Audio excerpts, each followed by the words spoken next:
देखिए, अब जो मैं सवाल आपको दिखाने जा रही हूं, दरअसल आपको ये समझना होगा कि इस कोरोना काल से पहले ये वो सवाल थे जो विपक्ष के हाथ में सबसे बड़े हथियार थे। इन्हीं सवालों के जरिए विपक्ष लगातार मोदी सरकार की घेराबंदी कर रहा था और अब इन्हीं सवालों पर जनता का मूड, देश की राय जो सामने निकल कर आ रही है, ये आपको बताते हैं। ये सवाल सीए से जुड़े हुए हैं, ये सवाल चाइना के साथ स्टैंड ऑफ से जुड़े हुए हैं। ये देखिए, पहला सवाल आ गया, लद्दाख इलाके में चीन का अतिक्रमण क्या केंद्र की नाकामी है? आप देख सकते हैं शहरी इलाके में 40%, ग्रामीण इलाके में 47% लोग इसे मान रहे हैं नाकामी, जबकि नहीं में शहरी में 42, ग्रामीण में 35% लोग जवाब दे रहे हैं। कह नहीं सकते 18% शहरी हैं, 18% ग्रामीण हैं। तो कुल मिलाकर यहां जो आंकड़ा वो क्या कह रहा है? वो ये कह रहा है कि लोग मानते हैं कि एलएसी पर नाकामी नहीं है।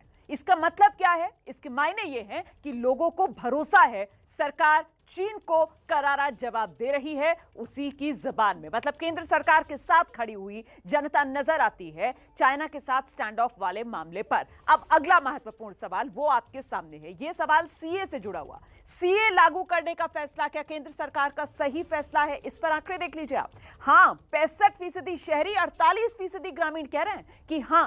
नहीं में 20% शहरी हैं, 23% ग्रामीण है। कह नहीं सकते 15% शहरी, 29% ग्रामीण। तो यह आंकड़ा बिल्कुल साफ है। इससे क्या साफ हो रहा है? इससे साफ यह हो रहा है कि शहरी ग्रामीण दोनों सरकार के साथ हैं। इसका मतलब क्या है? इसके मायने यह है कि तमाम विरोध के बावजूद सीएए पर देश मोदी सरकार के साथ खड़ा हुआ है। यह बेहद महत्वपूर्ण बात है जो इस सर्वे से निकल कर आ रही है सुमित, क्योंकि लगातार हम देखते हैं किस तरीके से इन्हीं मुद्दों पर विपक्ष केंद्र सरकार की, मोदी सरकार की घेराबंदी कर रहा था। बिल्कुल, और शायद इसीलिए मैं जब जाना पड़ेगा अपने अगले मेहमान के पास, जो मैं आलोक मेहता जी के पास जाना चाहूँगा। आलोक जी, ये दोनों मुद्दे, इनफैक्ट अगर कश्मीर को भी देख लें, 370, चाइना और ये वाला मामला सीएए वाला, तीनों पर सरकार के कदमों को देश की आवाम ने स्वीकारा है, पसंद किया है।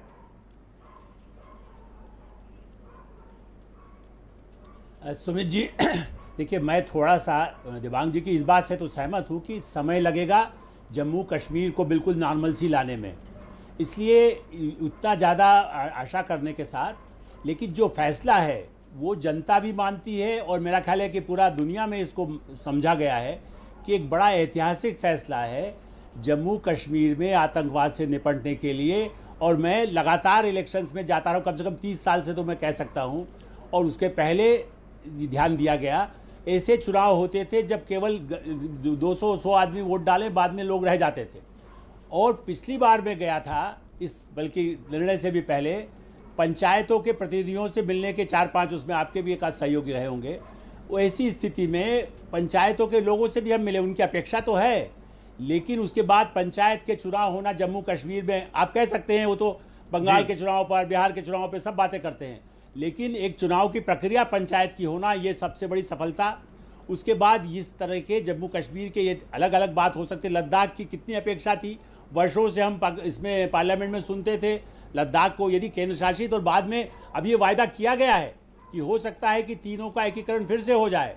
लेकिन स्थिति को, आतंकवाद से निपटना अलग बात है, विकास को जोड़ना अलग बात है। और तीसरा सवाल चीन वाला, लद्दाख आप भी गए हैं, मैं भी गया हूँ, कितनी कठिन परिस्थितियों में भारतीय सेना ने जो किया, और आप सेनाध्यक्षों से आप बात करें, शिवशंकर मेनन या आज जो हमारे एडवाइजर्स हैं, बड़े विदेश सचिव रहे हैं, जयशंकर जी से बात करें, देखिए स्ट्रेटेजिकल चीन को हमारी सेना ने आगे नहीं बढ़ने दिया, जहां थे वापस पहुंचाया।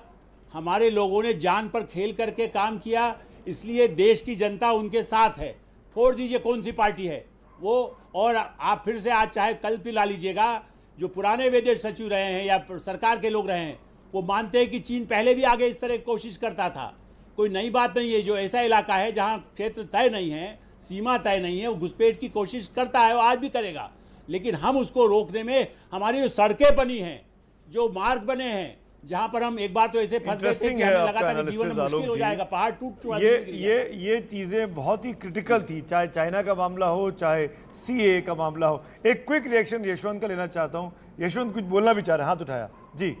यशवंत जल्दी से। मैं स्मित ये कहना, जी मैं बहुत त्वरित टिप्पणी ये करना चाहूंगा। देखिए, चीन के मामले में देश की जनता सरकार के साथ में भले ही हो, इसमें कोई संदेह नहीं है सुमित, लेकिन अगर ग्रामीण और अर्बन इलाकों के आंकड़े आप ध्यान से देखें तो जो स्थिति चीन के साथ में हुई है उसमें बहुमत में जनता कोई ऐसा नहीं है कि ग्रीन चिट दे रही है सरकार को, नंबर एक।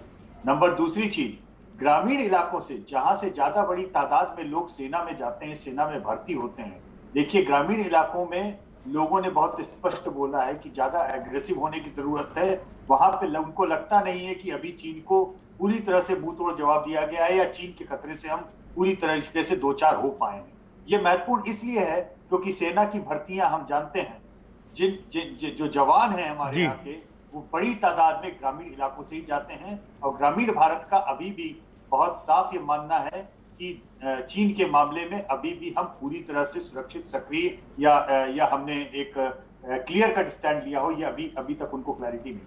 जी, तो डॉक्टर अजय आलोक, बीजेपी का सहयोगी होने के नाते ये जो इश्यूज हैं, चाहे चाइना का हो, चाहे सीएए का हो, चाहे आर्टिकल 370 का हो, इस पर जेडीयू के अंदर कोई दुविधा तो नहीं है ना?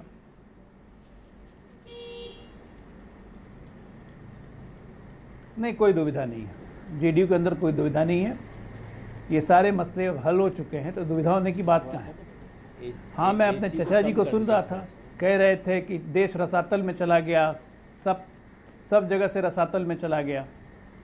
भाई 7 साल में देश तो ऊपर ही गया, रसातल में एक पार्टी जरूर गई जिसका नाम कांग्रेस पार्टी है, बिल्कुल रसातल में चली गई, चाहे लीडरशिप हो चाहे जो। और आपने सवाल थोड़ा गलत किया ना इनसे सुमित जी। अब आप सांड को लाल कपड़ा दिखाइएगा तो भड़केगा, तो कांग्रेस को राष्ट्रवाद पे जैसे ही सवाल पूछिएगा तो कांग्रेस भड़क जाती है। वही हाल चाचा का भी हुआ, वो राष्ट्रवाद सुनते ही उनको जलन बेचैनी होने लगती है, हिलने लगते हैं। राष्ट्रवाद कहाँ से आ गया? राष्ट्रवाद फालतू है, आप मोदी जी की पॉपुलैरिटी कर रहे हो, आपके चैनल को प्रणाम कर लूँ, ये तमाम उलूल जुलूल की बात है। अमरनाथ यात्रा पे सवाल उठा दिए, कितनी यात्राएं हुई? मैं तो फिगर देख के, आप जो प्रतिष्ठित मैगजीन का नाम ले रहे थे, उसी मैगजीन का फिगर बता रहा हूँ, सुनेंगे चाचा जी? सुनिए, 2015 कुल यात्री जाते हैं 2,60,000 अमरनाथ यात्रा। 2017 में 16 में 3,20,000, 15 में जाते हैं 3,52,000, 18 में जाते हैं 2,85,000 और 19 में 22 दिन में ही 2,85,000 क्रॉस कर जाती है। ये आपके प्रतिष्ठित मैगजीन ने लिखा है, उसी को पढ़ रहा हूँ, पढ़ लीजिएगा जाके। 20 में कोरोना के कारण यात्रा नहीं हुई, 21 का ही पता नहीं कब अमरनाथ यात्रा नहीं हुई, तो चैनल पे खड़े होकर झूठ बोलते हैं। मतलब एक अजीब हालत है। देश की प्रगति मतलब मोदी जी की प्रगति नहीं होती है भाई मेरे। देश की प्रगति मतलब सबकी प्रगति होती है। उस वक्त के तत्कालीन प्रधानमंत्री इसके लिए जिम्मेदार हो सकते हैं। क्या नेहरू जी, इंदिरा जी, राजीव जी के समय में देश की प्रगति नहीं हुई? ये एक आदमी के प्रति नफरत को देश के प्रति नफरत में क्यों बदल रहे हैं? अरे देश अगर राष्ट्रवाद की तरफ है तो अच्छी बात है, हर एक को अपने राष्ट्र से प्यार होना चाहिए। देश अगर उन्नति कर रहा है तो अच्छी बात है। 370 खत्म करना ऐतिहासिक बात मैं मानता हूँ इसलिए क्योंकि वहां पर दलित और पिछड़ों का अधिकार नहीं था, पंचायत चुनाव नहीं होते थे।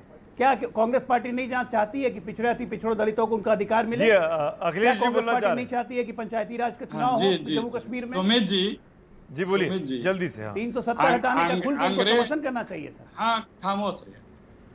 अंग्रेजों के यार जो अंग्रेजों के साथ जंग आजादी में हिंदुस्तानियों से गद्दारी कर रहे थे, वो राष्ट्रवाद की बात करते हैं। मेरे तथ्यों पे जवाब इसी कश्मीर में, अभी सब दे रहा हूँ, इसी कश्मीर में जब मुफ्ती साहिबा के साथ सरकार बनी थी, अमरनाथ की बात मोदी बोली जी थी बैठे थे, अभी वही बता रहा हूँ, वो भी बता रहा हूँ। अमरनाथ की बात झूठ बोली ना आपने? अरे अभी सब बता दूंगा, एक जवाब दूंगा, बेफिक्र। अमरनाथ यात्रा पे झूठ बोला, माफी मांगी? अरे अभी दे रहा हूँ ना, अभी दे रहा हूँ ना, रुक जाइए, बोलने दीजिए। मोदी जी के बगल में मुफ्ती साहब बैठ के पाकिस्तान और आतंकवादी और पाकिस्तान के लोगों को धन्यवाद दे रहे थे, और आदरणीय राष्ट्रभक्त राष्ट्रवाद वाले मोदी जी बैठ के सुन रहे थे। सेना पे एफआईआर लिखाई जा रही थी और सेना पे पत्थर मारने वालों से मुकदमे वापस लिए जा रहे थे। गृह मंत्री बोल रहे थे कि बच्चे गलतियां हो जाती है। क्यों नहीं हुई क्या एफआईआर आपके जमाने में? सेना के मेजर सुप्रीम कोर्ट तक गए अपने ऊपर एफआईआर को लेकर के। अभी एक एक करके बता रहा हूँ, रुक जाइए। और तब नहीं, इनको 370 की जो एक धारा बची थी वो तब नहीं दिखी थी, क्योंकि इनको मुद्दा राजनीति करनी थी। दूसरी बात, हमने पूछा कि क्या कितनी बार कंप्लीट हुई अमरनाथ यात्राएं? कंप्लीट हुई? कितनी बार हुई? कितने आतंकी हमले हुए? कितने लोग शहीद हुए, क्या वो कंप्लीट हो पाए थे?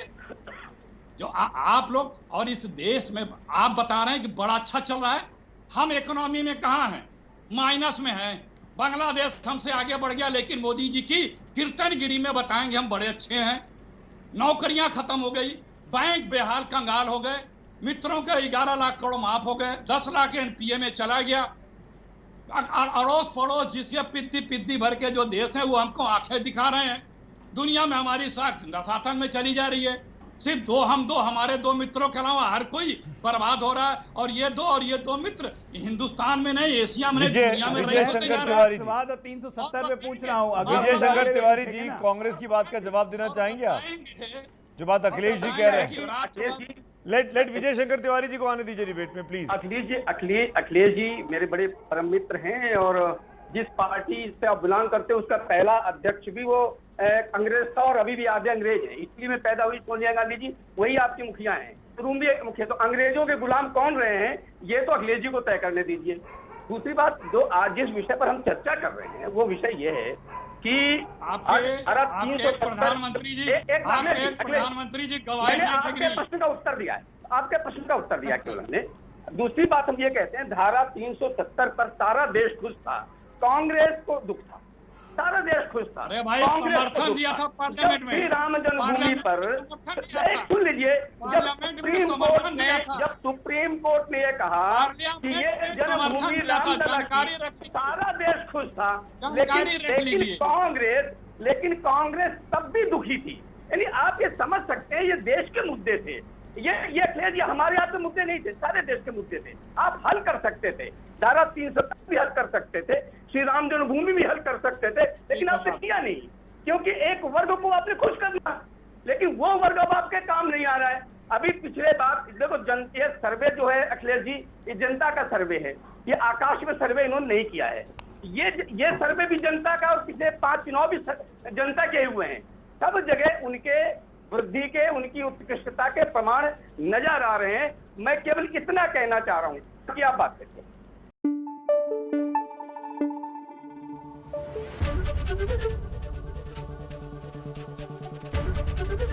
एबीपी न्यूज आपको रखे आगे।